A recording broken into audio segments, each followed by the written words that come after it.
নমস্কার বন্ধুরা, আরও একটি নতুন ব্লগে আপনাদের সকলকে স্বাগত জানাই। আশা করছি আপনারা সকলে খুব ভালো আছেন। আজকে দিনটা ছিল বুধবার আর ঘড়িতে এখন বাজে সকাল 10:30। তো এখন থেকে সবাইকে সাথে নিয়ে ব্লগটি স্টার্ট করলাম। এখন যাচ্ছি বনগাঁয় 7 ভাই কালীতলায়। কেন যাচ্ছি, কিসের জন্য যাচ্ছি, সবটাই শেয়ার করব। প্রত্যেক মা বাবার কাছে এই স্মরণীয় দিনটি যেন প্রতি বছর ফিরে ফিরে আসে। আজ থেকে 9 বছর আগে সকলের মুখে হাসি ফুটিয়ে তুমি এসেছিলে এক ফালি চাঁদের আলো হয়ে আমাদের এই ছোট্ট কুঁড়ে ঘরে। শুভ জন্মদিন সোনা বাবা, তুমি সারা জীবন এইভাবে হাসি খুশি থেকো, মানুষের মতো মানুষ হও। ভগবান তোমার মনের সব ইচ্ছা পূরণ করুক। সুস্থ থাকো, ভালো থাকো, কারণ তোমার ভালো থাকাতেই তোমার বাবা মা সবসময় ভালো থাকবে। হাজার তারার মতো উজ্জ্বল হয়ে উঠুক তোমার জীবন। তো ঈশ্বরের কাছে এই কামনাই করি। আর এই দুটো মানুষকেই তুমি সব সময় তোমার পাশে পাবে।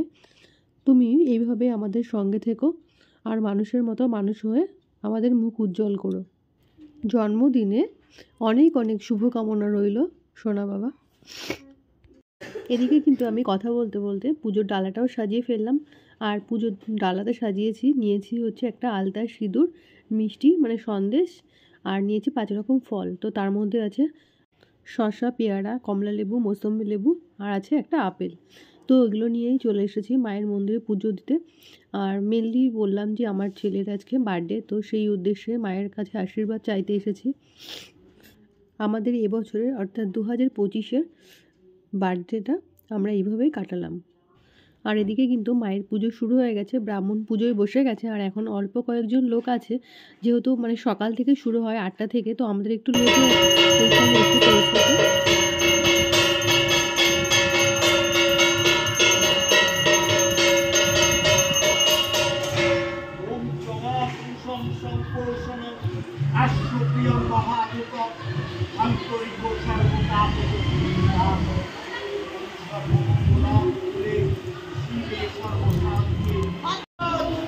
এদিকে মায়ের পুজো হচ্ছে। আর আজকে একটু ফাঁকাই আছে, মানে আজকে বলতে এখন একটু ফাঁকা হয়ে গেছে, যেহেতু পুজোটা ম্যাক্সিমাম সকালের দিকে হয়, মানে 8টা থেকে স্টার্ট হয়, তো ওইদিকে একটু ভিড়টা হয়। আর লাস্টের পজিশনে একটু ভিড় কমে যায়। তো আমরা যখন গেছিলাম মোটামুটি ভিড় কমেই গেছিলো, একদমই ছিল না, শুধু কয়েকজন ছিল যাদের মুখে বাচ্চাদের প্রসাদ দেওয়া হবে সেরকম কয়েকজন। আর এদিকে আমি বাড়ি থেকে নিয়ে গেছি 2টো মাটির প্রদীপ, ঘি আর সলতে। তো এগুলোকেই আর কি জ্বালাবো। জন্মদিনে ঘিয়ের প্রদীপ জ্বালানো ভীষণ শুভ। তো আমিও সেরকম আর কি সোনাইকে দিয়ে জ্বালাবো, তো আমি ওই জন্য আর কি রেডি করিয়ে দিচ্ছিলাম ঘি টিগুলো, সলতেগুলো দিয়ে। আর এখন আমি প্রদীপটা জ্বালানোর চেষ্টা করছি, কিন্তু একদম জ্বালাতে পারছি না। আর আজকের এই শুভ দিনে ঘিয়ের প্রদীপ জ্বালানো, কিংবা শিব মন্দিরে বা মায়ের মন্দিরে ঘিয়ের প্রদীপ যদি জ্বালানো যায়, তাহলে মনে করা হয় যে সন্তানের দীর্ঘায়ু কামনা করা হয়। আর এদিকে আমি ধরাতে পারছিলাম না বলে ওর বাবা এসে আমার কি প্রদীপটা জ্বালিয়ে দিল। তো 2টো প্রদীপ নিয়ে গেছিলাম বলে আমরা দুজনে মা কালীর সামনে 2টো প্রদীপ দিলাম। আর বন্ধুরা, যদি আমার এই ভিডিওগুলো আপনাদের ভালো লাগে, তাহলে আমার এই চ্যানেলকে সাবস্ক্রাইব করে শেয়ার করে দিতে ভুলবেন না, যাতে করে আমার নতুন নতুন ভিডিওগুলো আপনারা সঙ্গে সঙ্গে পেতে পারেন। আপনাদের যদি কোনো বক্তব্য থাকে তাহলে প্লিজ কমেন্টের মাধ্যমে আমাকে জানাবেন। আপনাদের মতামত আমার কাছে অত্যন্ত মূল্যবান। আপনাদের একটি লাইক, কমেন্ট, শেয়ার, সাবস্ক্রিপশন আমাকে আরও নতুন নতুন ভিডিও বানাতে উৎসাহিত করবে। আজ যেহেতু আমার ছেলের জন্মদিন, তো ওকে দিয়ে প্রদীপটা দেওয়ালাম, যাতে করে ও মায়ের কাছে প্রণাম জানাতে পারে আর প্রণাম জানিয়ে মায়ের কাছ থেকে আশীর্বাদ চেয়ে নিতে পারে। এবার আমি মায়ের মন্দিরে প্রদীপটা জ্বালিয়ে আমি নমস্কারটা করে নেব। আর আপনাদের কাছে আমার একটা রিকোয়েস্ট থাকলো, যে আপনারা সবাই আমার ছেলের জন্য একটু আশীর্বাদ করবেন, ও যেন মানুষের মতো মানুষ হতে পারে। আমি শুধু এইটুকুই চাইবো। আর বাইরে বেরিয়ে দেখলাম আরও 3 জন ছিল, যারা আমাকে, আমার দুষ্টুকে 2 হাত তুলে আশীর্বাদ করেছে। আর আমার দুষ্টু তাদের 2 হাত দিয়ে প্রণাম করে তাদের কাছ থেকে আশীর্বাদ চেয়ে নিয়েছে। এবার আমাদের বাড়িতে আসার পালা। এদিকে আমার ছেলের খুব খিদে পেয়ে গেছে। তো এখন আর কি করি, তোর বাবা তড়িঘড়ি বলল চলো জগন্নাথ হোটেলে চলে যাই। তো ওখান থেকে নিরামিষ খাবার দাবার আর বেশ ভালোই লাগে আমাদেরও খেতে।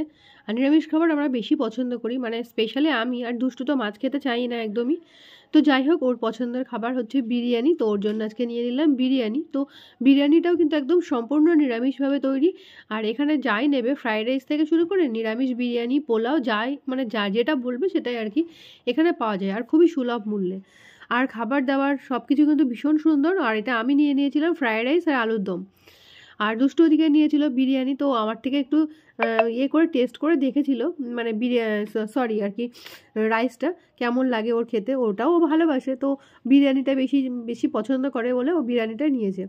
তো যাই হোক, দামও যে ভীষণ বেশি নিয়েছে সেরকম না, তো দেখো আপনারা চাইলে অবশ্যই একবার এখানে আসতে পারেন। বিসর্জন দিয়ে দিচ্ছি, এখানে আমি সব কিছুই করেছি, এখন শুধু পুকুরে নিয়ে যেতে হবে এটাকে বিসর্জন দেওয়ার জন্য। তোমরা কিন্তু বলো এটা কেমন লাগছিল ফার্স্ট টাইম, যেহেতু এখন বিসর্জন দিয়ে জিপটা পুরো ঢেকেই গেছে।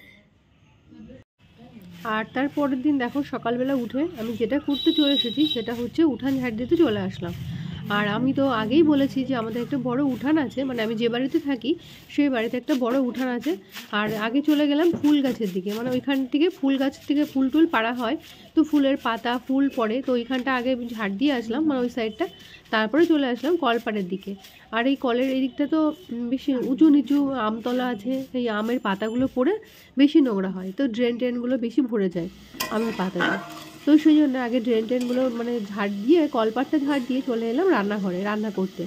আর আজকে কিন্তু রান্না করছি লাউ ডাল, আর তার সাথে করছি কুমড়োর রেসিপি, মানে কুমড়ো ভাজা। আর এই কুমড়ো ভাজাটা কিন্তু আমার বেশ ভালোই লাগে, এটা কিন্তু নিম পাতার সাথে কিংবা ডালের সাথে দুটোতেই ভালোই মানায়। তো যাই হোক, আজকে রান্না করছি কুমড়ো ভাজা। তোমরা কারা কারা এরকম আমার মতো কুমড়ো ভাজা করো একটু জানিও। আর এদিকে আমাদের বাড়িতে হয়েছে একটা কুমড়ো গাছ, তো ওই কুমড়ো গাছটা না দুটো তিনটে করে কুমড়োর ফুল ফুটছে।